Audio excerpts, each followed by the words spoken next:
Sagittarius, weekly horoscope for the week of March 24th, 2024. Hello Sagittarius, welcome to Conscious Living, your weekly horoscope. This week, a new purchase or tool could bring significant advantages. The week kicks off with Venus in Pisces forming a sextile to Jupiter in Taurus, influencing your possessions and gadgets. Today you might consider investing in a time-saving device or appliance. This could range from a robot vacuum to a kitchen gadget that speeds up cooking time, or even electronics that streamline your work. On Monday, there's a lunar eclipse in Libra, indicating that a friend might be facing high stress, and you could be caught in the middle of it. They might be dealing with relationship issues or feeling the need for a job change.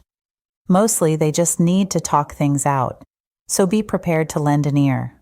Recognize that many people could feel a sense of imbalance today.